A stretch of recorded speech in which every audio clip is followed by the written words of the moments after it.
Hi, I'm John Hornick. Welcome to lesson 98 of Chef's Apprentice, learning to cook like a pro, one small plate at a time. This lesson is ragged ravioli with smoked lamb and charred tomatoes. This preparation introduces a new technique, smoking, and combines it with making ravioli. The raviolis are more rustic than the ones you've already made. They have ragged edges. The smoking process is low and slow, meaning that the meat is cooked at a relatively low temperature for a long time. You will also refine your skills in balancing flavors. The smoked lamb shoulder can only be described as, well, lamby, but the charred tomatoes and the cheese balance the lambiness. The challenges are to make and smoke the lamb without drying it out, to char the tomatoes without burning them, and to make beautiful, rustic, ragged-edged raviolis.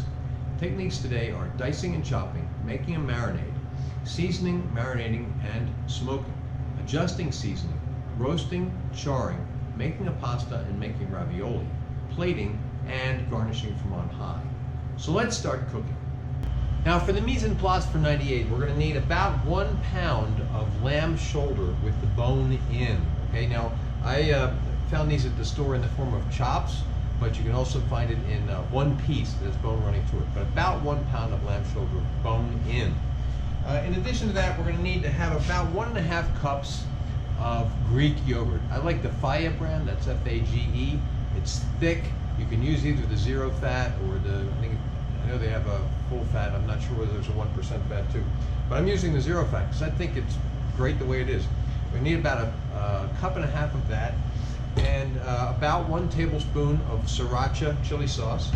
You'll need to have a couple of sprigs of fresh rosemary, and 10 aroma or plum tomatoes. Okay. We'll also need to have some olive oil, and then this canister of flour is to represent 1 batch of pasta. We're going to need 1 batch of pasta made from the Pasta Master recipe. I'm going to do that actually tomorrow, because we're going to be doing the marinating the lamb overnight and using the pasta tomorrow. You also need to have some kosher salt and some black pepper and peppermill, cornmeal for when you make the ravioli. You'll need to have about half a cup of smoked mozzarella that has been cooked into a very small dice, about 1/8 of an inch square dice, okay? And then about 1 tablespoon of freshly chopped parsley. We'll use that for garnish. Okay, that is all of the ingredients. We'll break, come back, and I'll show you the equipment for lesson 98. Okay, for equipment for lesson 98, we're going to need cutting board and chef's knife. We're going to need to have a fork to pierce the lamb, and we're going to do that so that we can massage the yogurt into the lamb for marinating. We'll also need to have 2 sheet pans, and then we'll need to have a bowl to mix the yogurt and sriracha in. I already have the yogurt in there. That's that 1.5 cups of Greek yogurt that I talked about earlier. Then we will need to have a plastic bag, a Ziploc bag, to hold the lamb for marinating overnight. I'm going to use my Joe Carey bag filler to get it in there, and then we'll have a sizzle plate to hold the bag so that in case the bag leaks, it doesn't leak all over the inside of the refrigerator. Then we're going to need to have a smoker. Now I have an electric smoker that maintains the temperature, okay? There are all kinds of smokers out there. You may use wood chips on your grill.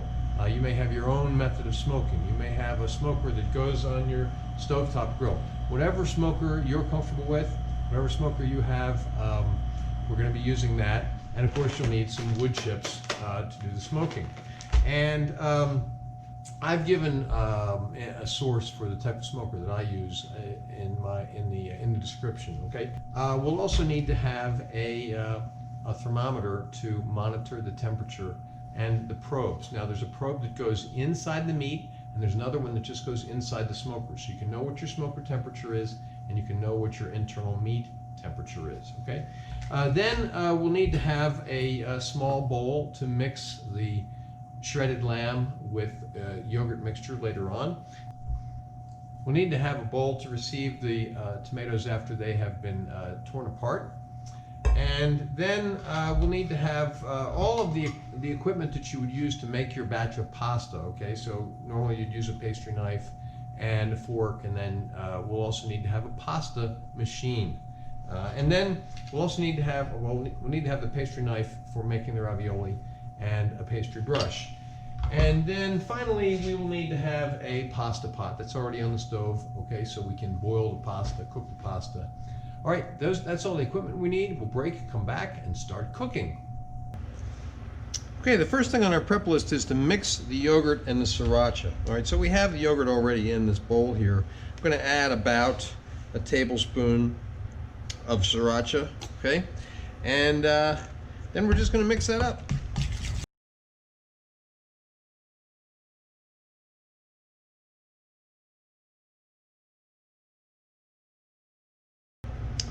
Okay, next thing we're going to do is pierce and season the lamb. Now we've done this before, so I'm just going to do this in fast motion.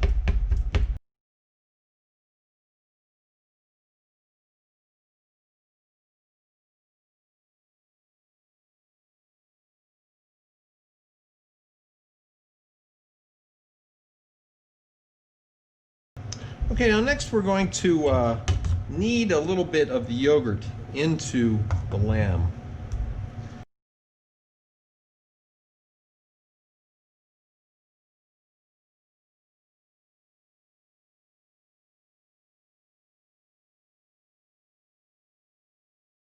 Okay, next we're going to put the lamb into our marinating bag, and then we're going to add about the rest of the yogurt except for about a half a cup. Also going to add the rosemary, okay?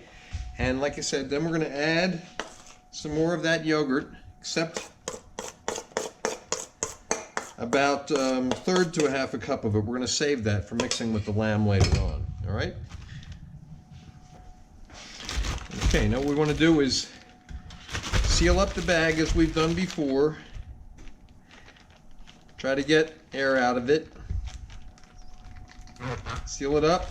And then we want to knead that yogurt into the lamb.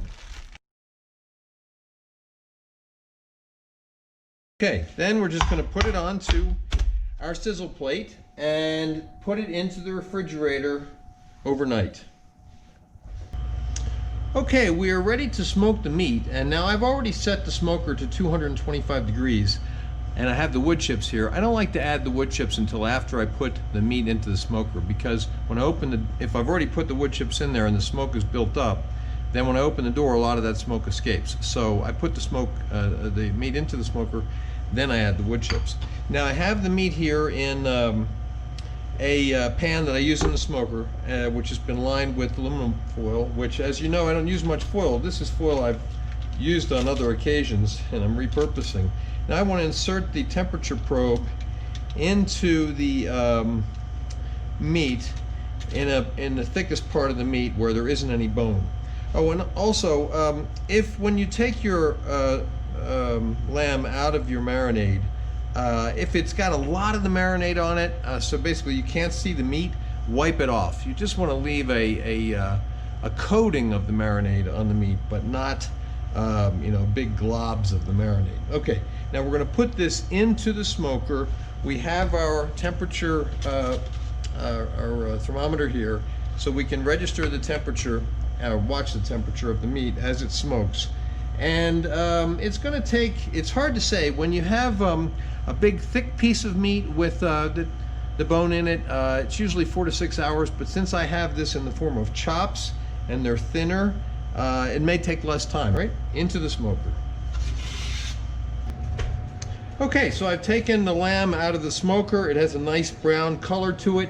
It's been in the range of 170 to 175 for probably about 4 hours. It was in the smoker altogether for probably about 5 hours. And now what we're going to do is let this cool enough that we can shred it. Okay, so I'm just going to leave it here on the counter and let it cool until we can shred it. Okay, now the lamb is cooled enough. Let's pull it off of the bones, pull the bones away. And what we want to do is shred it, and you can also just chop it with a knife. What we want is something that is shredded enough or chopped enough that we can use it as the ravioli filling. Okay, so we don't want chunks. And we don't want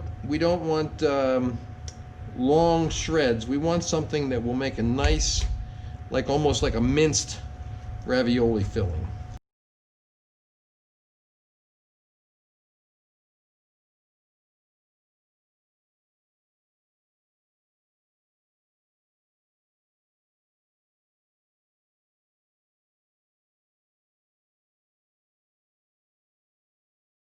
Okay, now let's chop it up.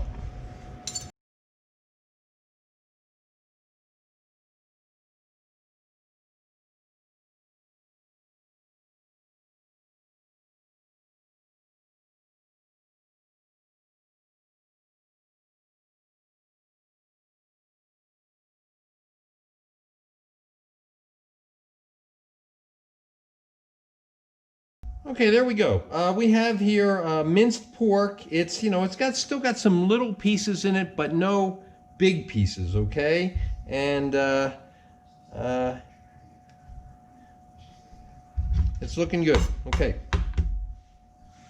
Okay, now we're going to put this into a bowl, and now would be the time to heat your oven to 450 degrees, which you'll need to roast the tomatoes. Okay, if you're doing this all in the same day, you want to heat your oven now.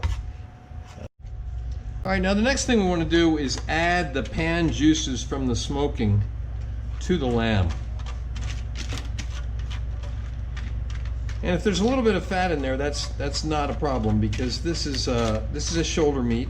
It is inherently drier, and it can get dried out. So whatever liquid you add will help with that. And there isn't going to be much fat, but so you'll have some fond, and you'll have a little bit of fat, which will help to moisten the meat. All right, now let's mix that up.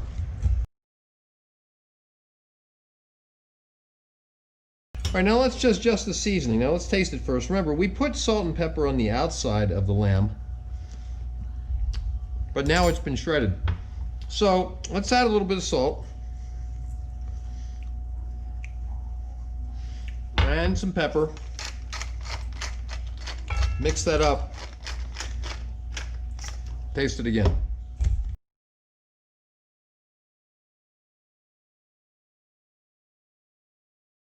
Okay, let's taste it again.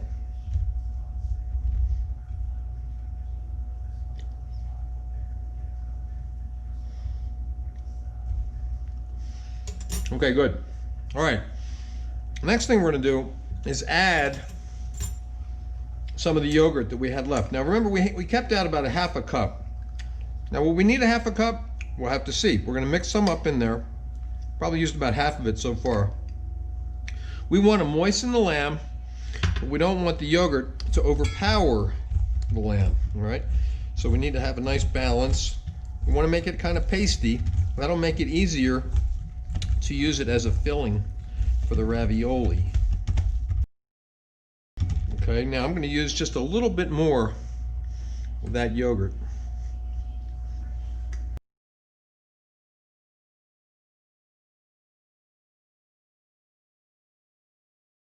All right, let's taste it again. Good. Okay, so the yogurt taste is just slightly coming through. You can barely taste the heat of the sriracha, and you're getting still more lamb than you are yogurt, but it's not too lamby. The yogurt and the sriracha have balanced that. That's what you're going for. Now, you want to chill this long enough that it gets nice and firm, that you can use as the filling for your ravioli. Okay, now it is time to roast the tomatoes. Now, what I'm going to tell you, I just did, but the camera didn't record any of it. So what you want to do is slice off, your tomatoes should already be sliced in half, and cut out the little area where the core attaches, where the stem attaches, okay? And then sprinkle them with salt and freshly ground black pepper, and with some olive oil. How much olive oil? Enough to coat them, okay? And then toss them really well to get them mixed, okay?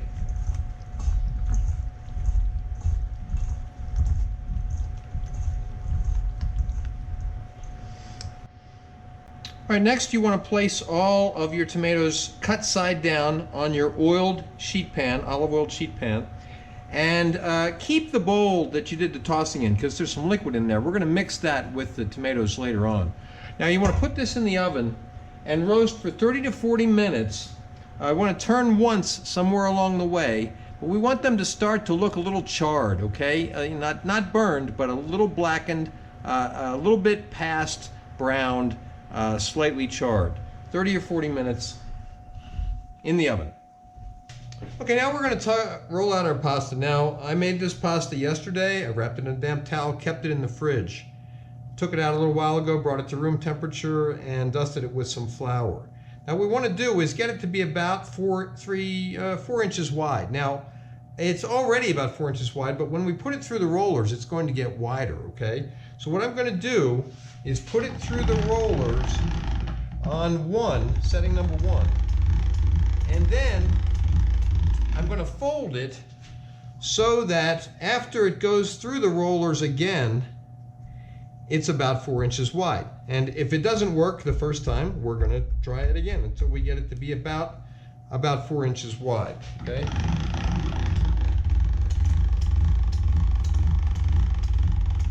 Let's see how we got it. Okay, it's a little bit wider than I want it to be. I am going to try that one more time. We're rolling it to be maybe like 2 inches wide with the expectation that it's going to get to be about 4 inches wide when we put it through the rollers. All right?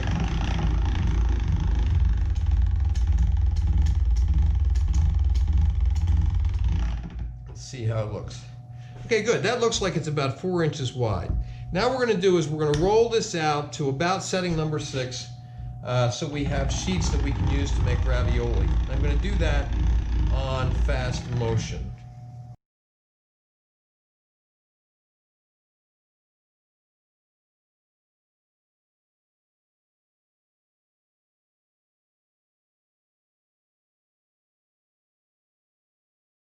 All right, now what we want to do is cut these into pieces that are about 2.5 to 3 inches wide, and we should end up with about 18 to 24 pieces.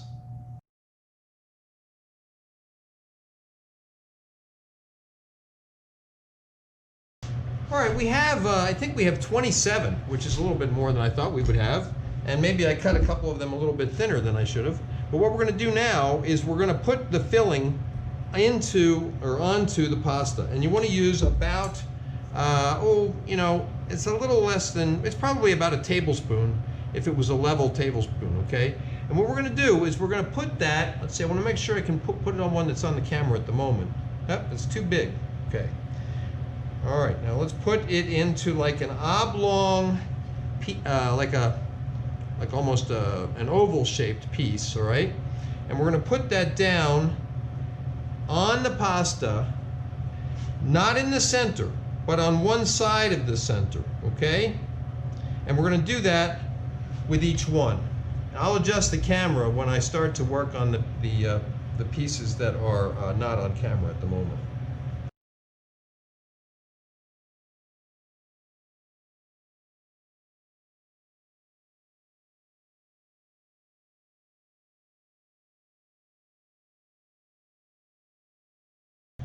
All right, now I've readjusted the camera so you can see these other pieces of pasta. Now, I probably should have said this before, but you can see what I'm doing. I'm trying to make a piece of filling that is proportionate to the size of the piece of pasta. Because what we're going to do is we're going to fold the pasta over onto that, and it has to be small enough that we'll be able to seal it all around the edges. So we're going to need to do this for each one of these pieces of pasta, making the right size for each one.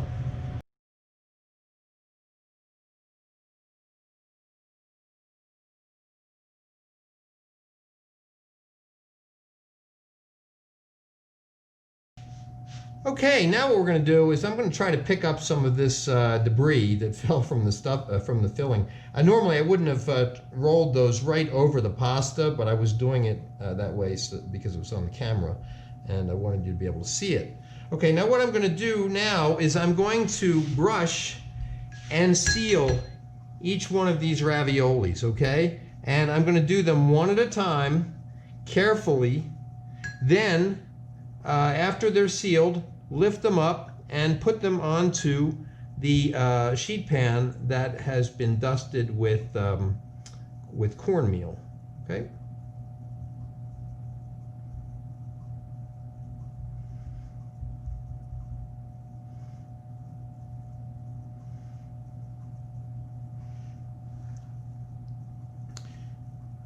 You want to try to press out the air bubbles, and you're trying to match up the edges as well as you can, but these are ragged ravioli, okay? So they don't have to be perfect. In fact, the point is they're not perfect.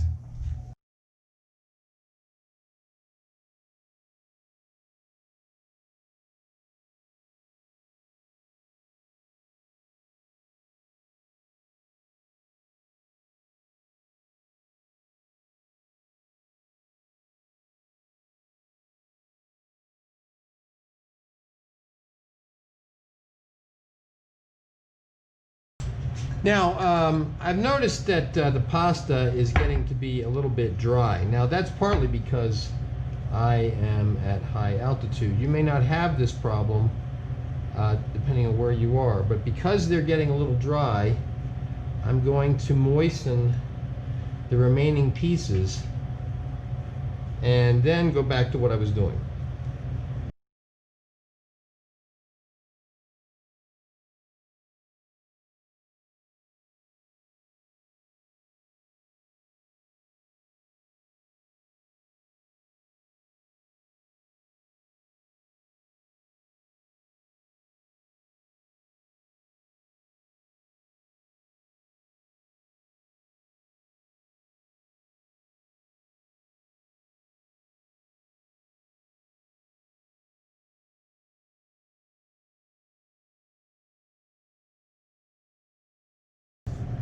Okay, here they are. Here's our finished ragged raviolis. Now, you may have noticed, I didn't want to say this before I started making them, you may have noticed that making imperfect raviolis is actually harder than making perfect raviolis. When we made the perfect raviolis in the master recipe and also in a couple of other preparations, a couple other lessons, we were putting down one sheet of pasta, putting the filling on top, putting another sheet of pasta on top of that, and then using a cutter and lifting them off. It was easier, much easier. And but to do each one of these individually was harder. Okay. Now, one thing you need to do is when you introduce this dish to your guests, you need to call them ragged raviolis.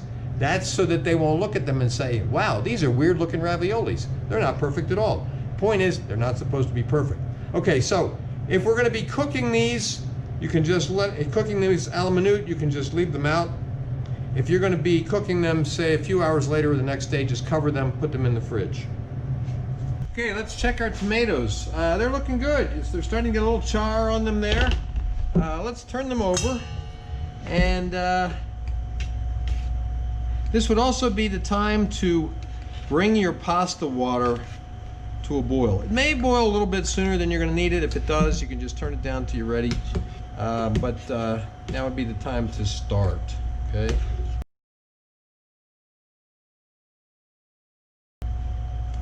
Now, that amount of char was from about 40 minutes at 450 degrees. We're going to put them back in for another 20 minutes and see how they look. Okay, it's been another 20 minutes. The tomatoes look beautiful.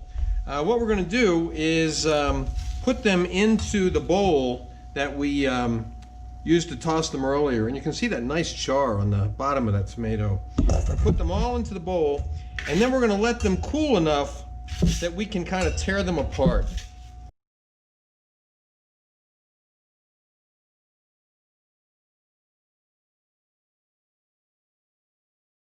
Okay, there are the tomatoes. Let's just let them cool until we can tear them apart. Probably take 10 minutes or so. Okay, now let's tear apart these tomatoes.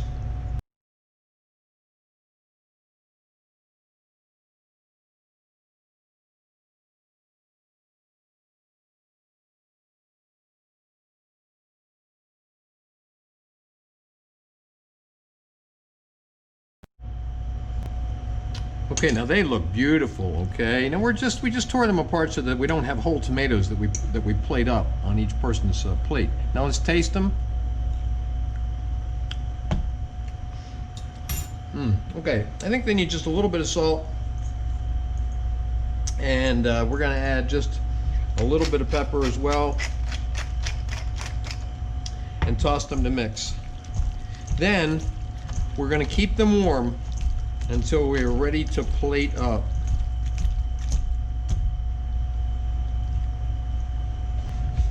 All right, we have our pasta boiling here, and we're going to cook these raviolis for 2 minutes. Pull this out and either plate immediately or run them under cold water to stop the cooking if there's going to be any time at all between the cooking and the plating. Now I'm planning to plate right away, so I'm not going to do the cold water plunge step. Okay, so let's drop the so I dropped the raviolis into the water. We're going to let them cook for 2 minutes. Okay, time to plate. Now we're going to do 4 raviolis per person. Ooh, they're hot. Good. Okay, now we're going to add some of the charred tomatoes.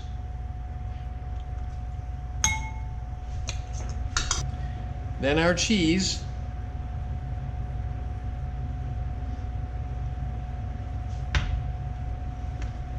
Twist of pepper.